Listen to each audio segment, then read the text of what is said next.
2 weeks into the Rugby League World Cup, we're here to give you our best 17 with one player from every nation. Now, basically, today we're going to be going through every single country in the Rugby League World Cup, picking one player and forming our ultimate 17. First up, first come off the ranks, Caleb Aikens. Now, an impressive 200 meters and 7 tackle breaks in the first game against the Cook Islands. Miles, I'd love to hear your thoughts on this guy. Yeah, mate. Starting with the fullback position here, and we've gone for the elusive Caleb Aikens, who's been very good for Lee Centurions this year and was also very good for Wales in their first round matchup against the Cook Islands. Unfortunately, they didn't get the win, but he was definitely a bit of a standout. One thing I do like about Caleb Aikens is that when you plug him into a team, he does his job. He doesn't make mistakes, and he always goes out there trying to help the team win. I think having fullback first off the ranks here is such a contentious position. You've got so many guys in this World Cup, but we're limited to picking one player per team. And Caleb Aikens for Wales, I just think with Wales, there's another guy who I had on my radar, especially in the first couple of games, Josh Ralph, the halfback for Wales, made a very big impression on me. Potentially, he could be looking to at least try and get Wales a win in this Pool D. I don't know where it's going to come from in the either Tonga or PNG game, but they're going to have to give it a crack. But yeah, Josh Ralph was phenomenal. He had over 20 runs. He is always trying to set up his outside man. And his kicking game was very underrated in that game, put Kale Iro under a lot of pressure at the back. So I think if you're looking at alternatives to pick from Wales specifically, Josh Ralph would be a big shout out for me. But Caleb Aikens gets the nod here, but we'll see how the rest of this pans out. And we'll have to see who steps in at 7. Rolling through next pick, we've got the electrifying Dom Young, 4 tries and 460 meters in his first 2 games. Biz, have you been impressed by this guy? Yeah, I think we've raved about him in our England and Samoa review, and you could argue that he's probably the first picked in this team, and that's saying a lot, given that there's a couple of other blokes in that English back line who have really stepped up. Hall playing Ryan Hall in the second game, he dominated as well. He obviously missed the first game in that starting position, but then Watkins played really well. With Dom Young, what can you say? He's made about 290 meters in the second game, line breaks, tries, dominant coming out of his own end, finishing tries. Without revealing who the second winger is, I think, both wingers are one of the first picked players in this team. And I don't think there's any other, do either of you disagree with this figure? I think you could almost make him the captain. He's probably the player of the tournament so far, or close to it, at least for the back line. Look, you're not wrong there, Biz. He's been electrifying to start this tournament. Who would have thought with him having a bit of a mixed bag year with the Knights especially, to come in and put in the performances that he has back to back. It's been outstanding. I think the only other guy that I would like to see in from the England team would potentially be either Jack Welsby or Victor Radley. Those guys have been very important in England getting their first couple of wins. But yeah, Dom Young is definitely in first place there. The other two are sitting him on the podium at this point in time for mine. Very competitive positions. Interesting you mentioned Welsby coming off the bench in the second game, rotating players. I think the combination between Welsby and Young has been excellent through this tournament in the early stages. So really looking forward to seeing how that develops. But one of the first picked. Yeah, he's been a massive surprise packet, Dom Young.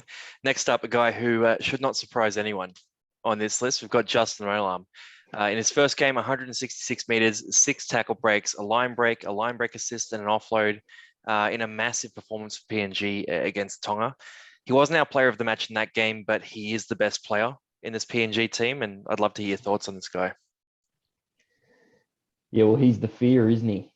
He strikes fear into the heart of his opponents.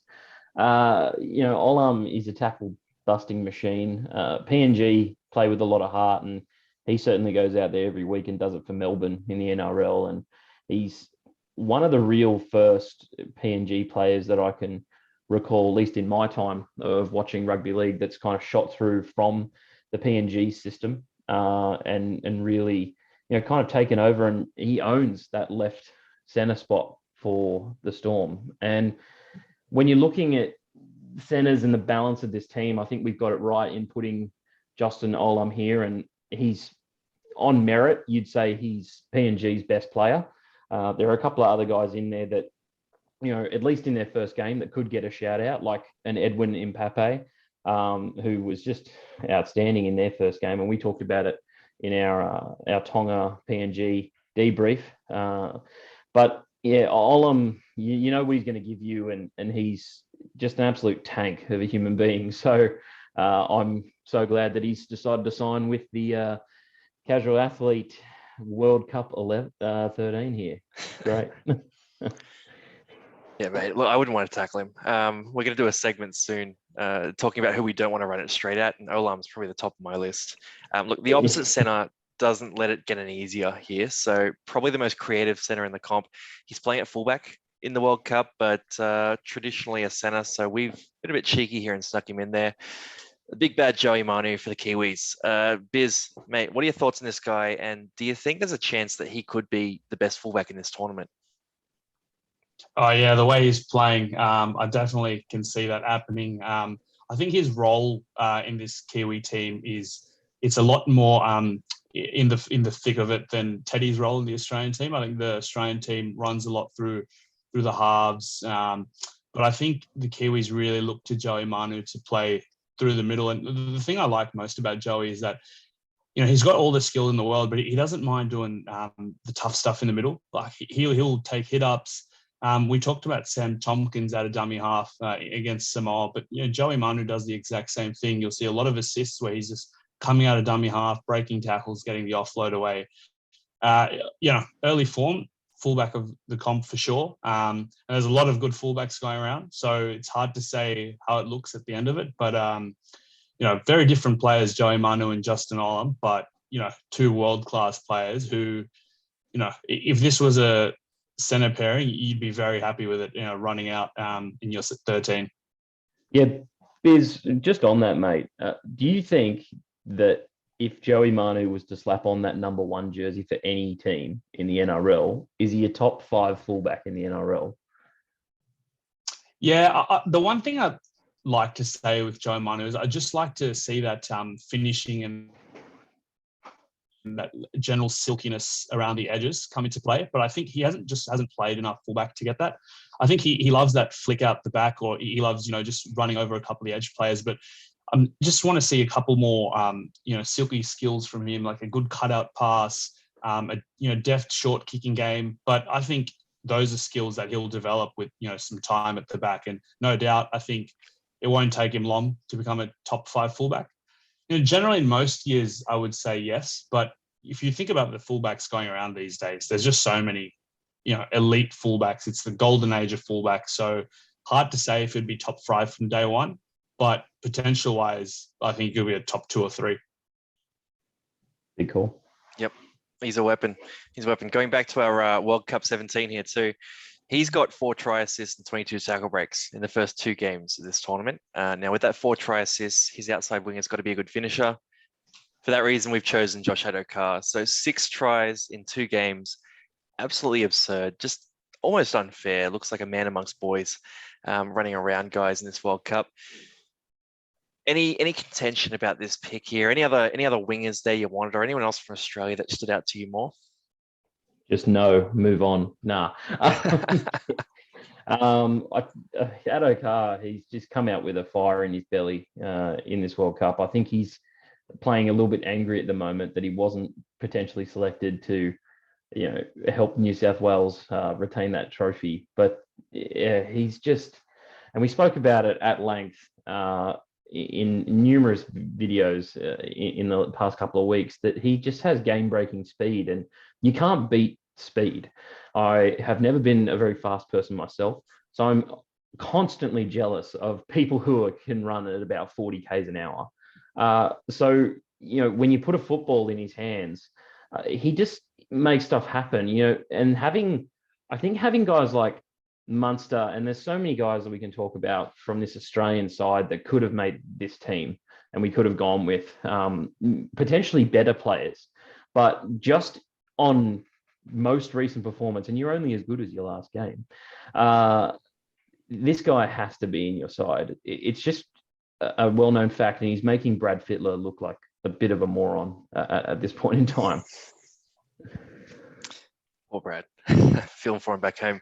Oh, Next up here. I like Brad, but we're going to swing into the halves here and look. I know you had a few halves that you wanted in this list. We've got to pick a player for every team. Undeniably the best player on the island team. Big bad Luke Keary. Played a bit of a style that wasn't sort of super familiar for him. He had 183 meters, 2 line breaks, 3 offloads, and a man of the match performance for an island win there. Not his usual stat line. I'd love to hear what you guys think about him sort of heading into this World Cup and next year. Yeah, I think Luke Keary, you're right. He plays a very different brand of football for Ireland than he usually does at the Roosters. But I think it really shows the versatility that, for the Roosters, you see a lot of short side play, a lot of improvisation around the ruck. But here you can really see he stepped up into a more mature leadership role.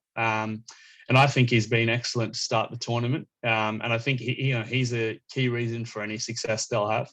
I think he realizes that he has to be on his game for them to be competitive. And in terms of, how that plays into his future, I think, obviously the last couple of years he's had some injury issues, he's had a very disrupted NRL a couple of years. But I think this experience with his international team will really help him evolve, take another step forward. Now, I know he's not exactly a young rookie anymore, but I think, he's got a lot left to give, and he's a very important player for any team he signs with. He's definitely a marquee player. So, I think this versatility, this different role just helps shape him up as a complete package going forward. And I'm really excited to see how he goes going forward in this tournament, because I think, exciting brand of football that he's bringing to the game, and then just love to see him really take the reins and control this team. Yeah, I would agree with you in that he's obviously the marquee player for this island team. I would like to give a shout out to a couple of the guys in these second tier teams. It's very tough to pick one, and with Keary, we know his game, but I don't think a lot of the other people know what some of the island team are capable of. Their lock, for example, Toby King, I mean, he had 7 offloads in that first game, actually leads, led all players for offloads in that first week. It was against Jamaica, but we're gonna move past that and also talk about his halves partner for the game, Joe Keys. Now we've heard a lot about Joe Keys, and he also plays 5'8", so we're kind of moving Keary to what I would say is probably his natural position. I think you'd agree with that, guys. But I think Joe Keys loves to run the ball. He ran it 31 times in that game against Jamaica. But it's very tough to keep Luke Keary out of your side when he's so tantalisingly sitting there. I do like the Joe Keys pick there. But I was just about to say Keys, very impressive, and everyone at the Casual Athlete loves an offload. So any players leading the offload count, we'll be keeping an eye on him. It feels like our solution to every team who's struggling is they need to offload the ball more.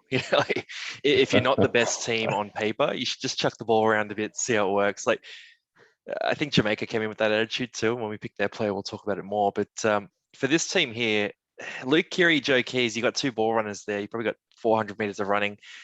I think we need someone who's a bit more of a game manager, a bit better kicking game, a bit more experienced, maybe someone who can slot a goal and take a team to NRL grand finals. The legendary Mitch Moses for Lebanon. Now, between Moses and Adam Doueihi, they're probably the 2 best players for Lebanon. Doueihi's got himself suspended this week. He's not lining up. So it's going to be Mitch Moses here. Yeah, Miles, maybe you talk about Moses. I think I'm a bit biased. I'm happy to provide an independent view.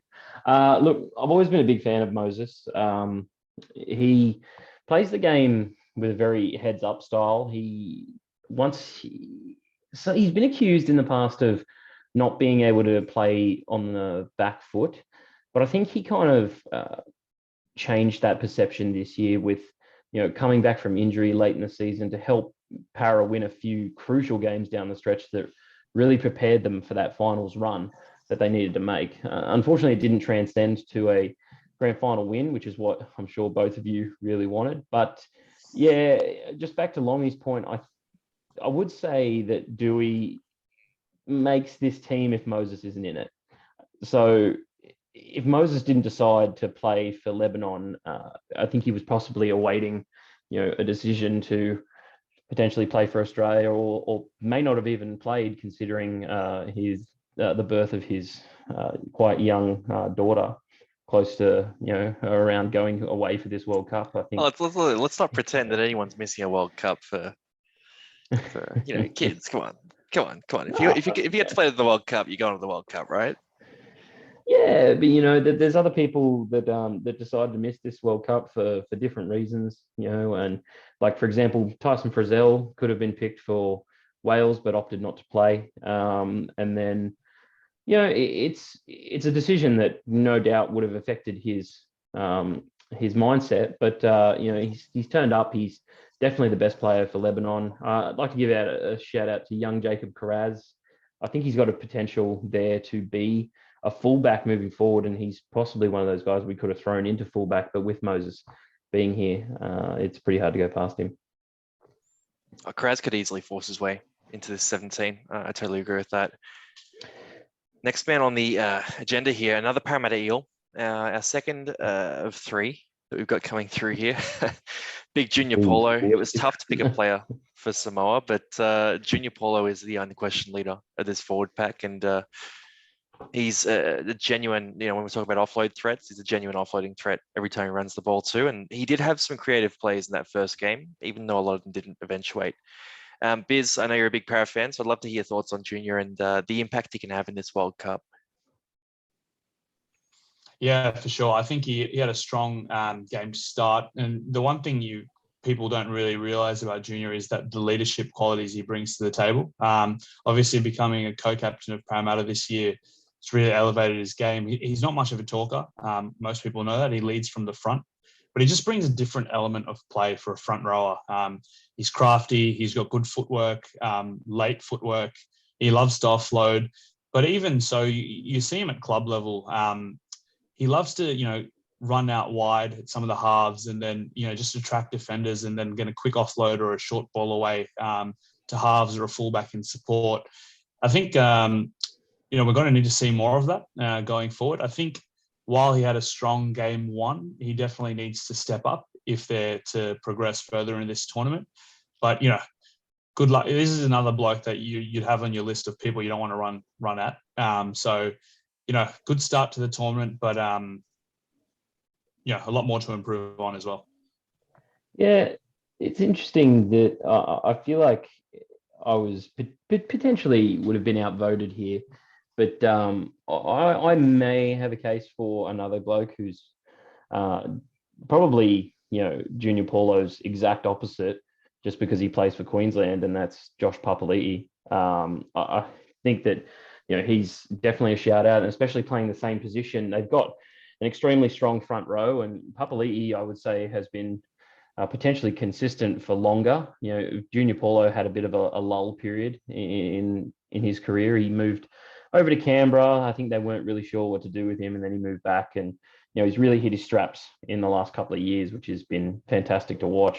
I do agree with you, Biz. He's quieter in nature, but strong on the field and absolutely a beast to bring down. And I can definitely give the edge to him over Papali'i after, especially this season, and being the captain that Samoa are going to need if they're going to progress any further in this World Cup. I mean, if you look at that front row pairing, Junior Paulo, Josh Papali'i, they shouldn't be losing 60-6 any game. You shouldn't be losing in the forwards so badly that you concede 60. So I think that's the real lesson for Samoa, that just this forward pack needs to aim up. There are limitations in parts of the team, but the forward pack needs to aim up. They need to be better.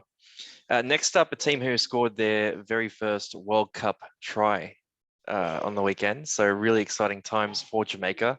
This man had 93 tackles and 150 plus meters over the first 2 weeks, playing at the hooker position, which isn't his normal spot. Miles, I know you've sort of got a bit to say about Golding, right? Yeah, very interesting young player. He's only 26, plays for Lee Centurions. For Bradford in the second division of Super League over there. Really, yeah, a fullback slash 5'8" by trade, but has slotted into the 9 position quite seamlessly for Jamaica. Making 55 tackles in one game is no joke, and he definitely achieved that in the side's thumping against Ireland. But what I will say and admire about the guy is that he doesn't give up. It's all about the taking pride in the jersey, and he wasn't born in Jamaica, but strongly identifies with his Jamaican heritage, and he wants to represent this nation. And that's what most of this team is about, right? You saw them score their first try the other night, and they were playing New Zealand. They were down 60 plus nil, and for them to cross the line against a first tier nation and jumping up like they'd won the grand final, they'd won the entire World Cup or anything like that. It almost brings a tear to your eye. Honestly, I'm getting a bit emotional talking about it, but it's just good to see some guys, really take pride in what they're doing and achieve their dreams. And that's what a lot of this Jamaican team are doing, and that's what Ashton Golding represents. It's absolutely awesome. Great story. The next guy we got in the ranks here, big rumbling forward from the Cook Islands, a man who didn't play more than 20 minutes often for South Sydney this year, but had a massive impact off the bench in the front row in the first game. He had a try, 153 meters and 5 tackle breaks in that game, and may have proven that he's worth, getting some more minutes there at South Sydney going forward. Beers, I'd love to hear your thoughts on Davey Moale and how he fits into this World Cup, or even South Sydney when he gets back.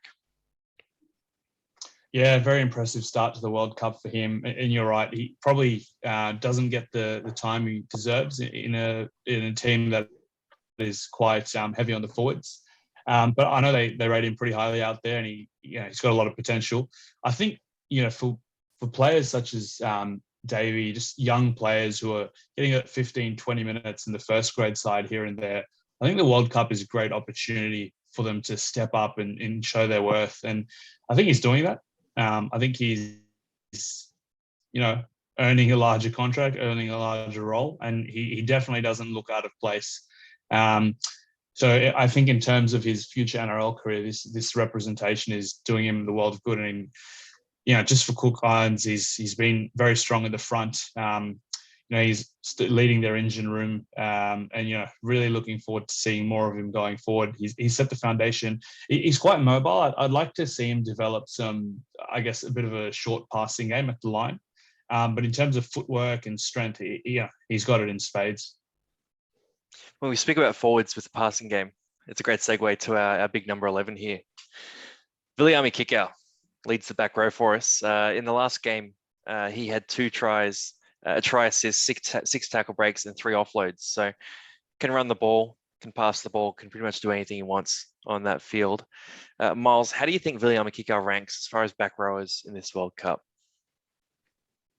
Oh, that's a extremely tough question, but I've thrown it to you, curveball. Yeah, look, I'd say he's in the top 5 conversation. Having a guy like Kikau, when he cares about the game and when he wants to put in a big effort, and he's always, rushing out of the line to try and, make up for potentially making a mistake. He's got a bit of a mistake in him, but he was a little quiet in that first game. I know they were playing Australia, so it's a bit hard to, have a bit of an influence on what you're doing with such a, star-studded team in front of you. But he's a star himself. He takes the line on really hard. He's always looking for the offload.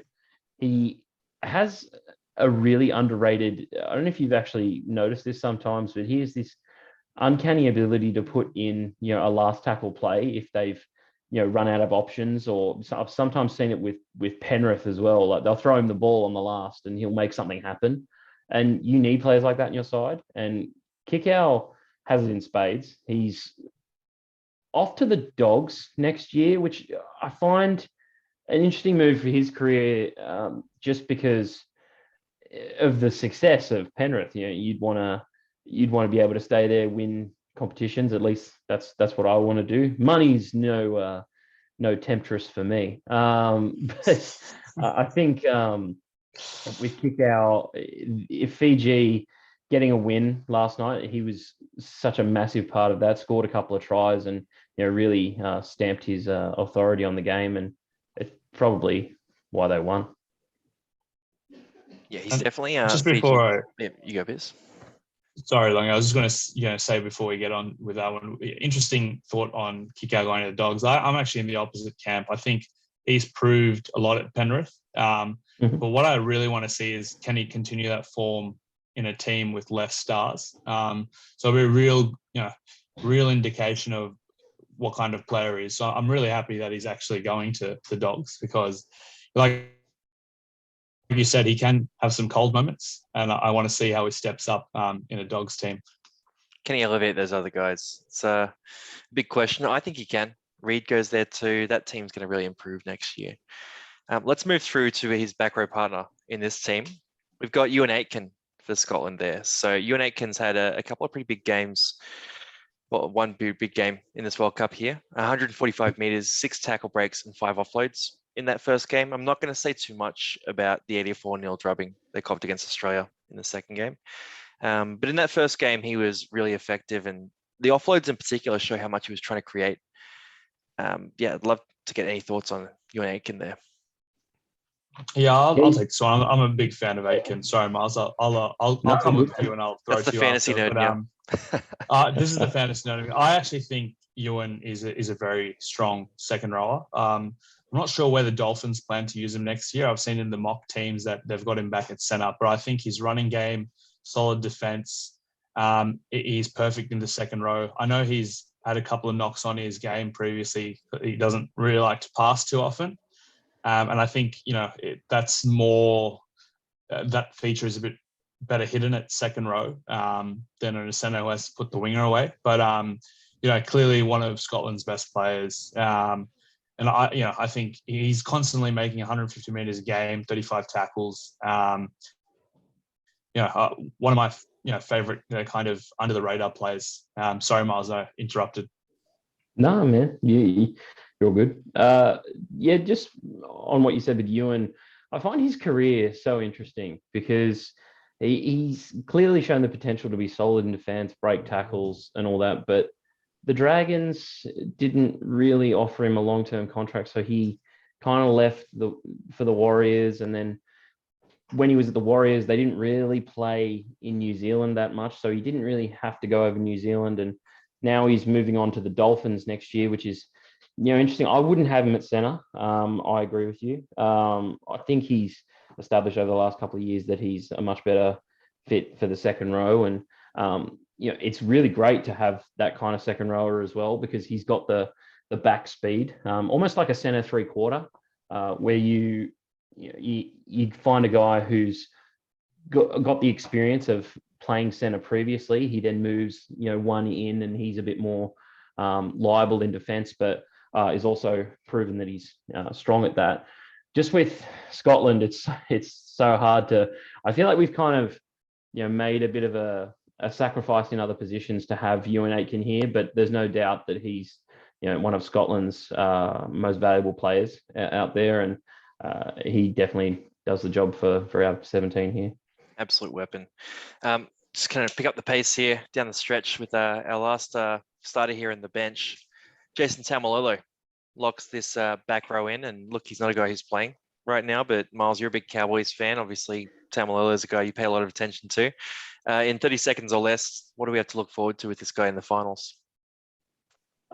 He's basically the heart and soul of that Tongan team. You take him out of it, they're a bit less, I say, potent and focused. I think with the last couple of years of captaining the Cowboys, he's really had the kind of platform to build into that player that leads from the front, and we were talking about that with Junior Paulo. I don't really see it with Jace as a bit more of a talker. I see Chad Townsend as the talker for the Cowboys.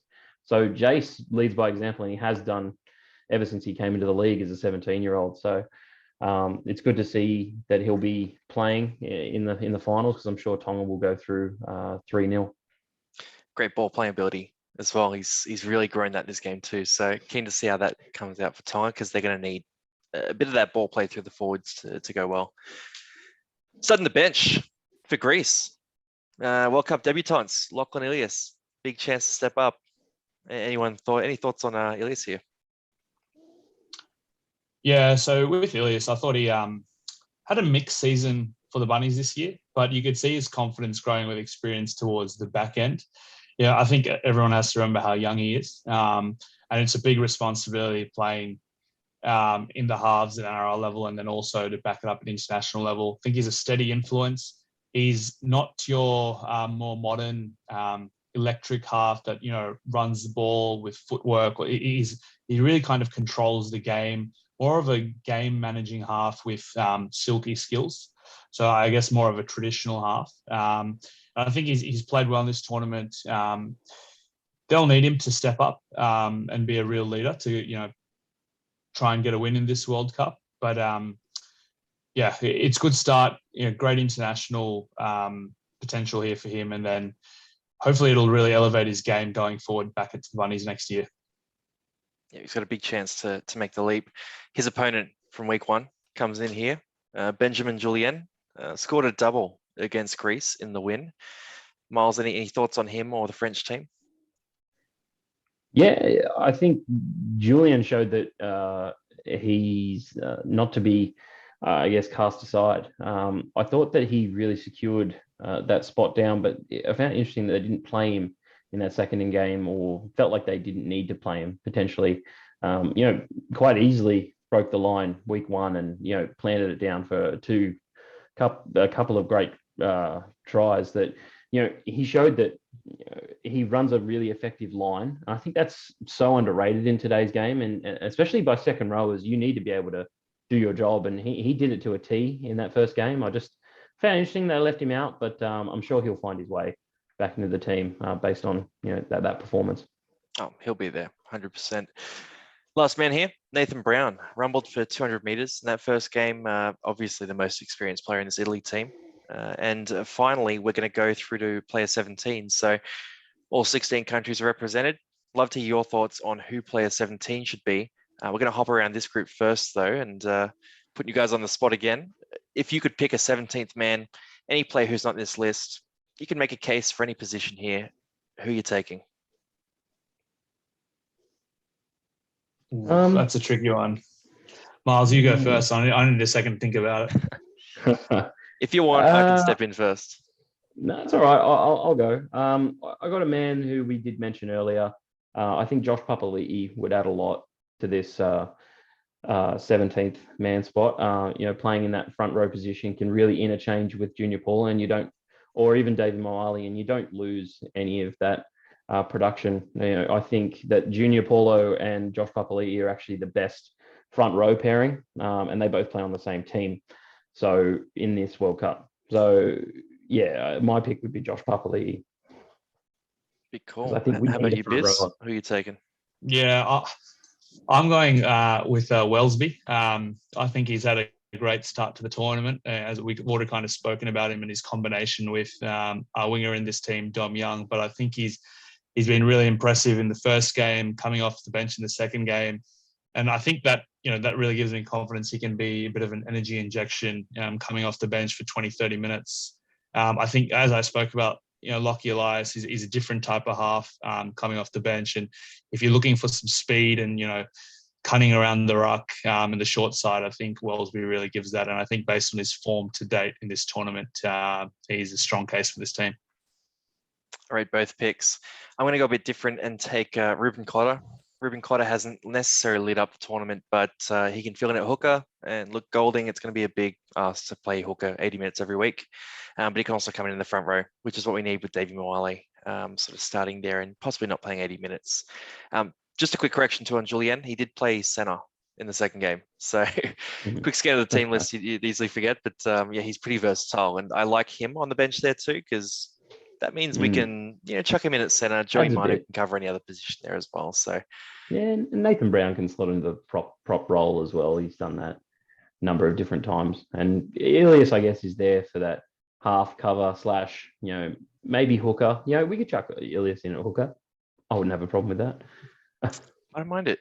So 2 more questions on this before we finish up. Really quickly, we've got just 2 minutes left. First question, if we were playing for the fate of the earth, do you back this team to get the job done? That's a very strange question. I'll say yes. I'm just looking at this team, and I think it's a great mix of young talent, proven stars, and just excitement. Back line. I'd love to see this play out with young Olam, Manu, and Addo-Carr. I'd love to see it in a real game. I'll back them to save us. If they're the Avengers of the rugby league world, I'll back them in. Well, one thing I think the cricket world used to do, they used to do a World 11 to play, one country. So I'd love to see this team play like Australia, best team from like the world. You pick a world team and they go against, a different country like England or New Zealand, or you take your pick. I think it could be a really, interesting kind of event for the game. Maybe you could have like a 3-game series or something like that. I'd definitely go and watch that. Yeah, maybe the winner of the World Cup versus the best of the rest. Yeah. Best of the rest. We'd probably get a better team than this if we didn't have to pick from every country. But exactly, yeah. I reckon they'd make the quarters. Maybe the final. I don't back this team to beat Australia, but it's a pretty good roster. It's pretty balanced, so pretty happy with it. Anyway, everyone, that winds everything down for us. So that's our Rugby League World Cup Best 17 of the globe.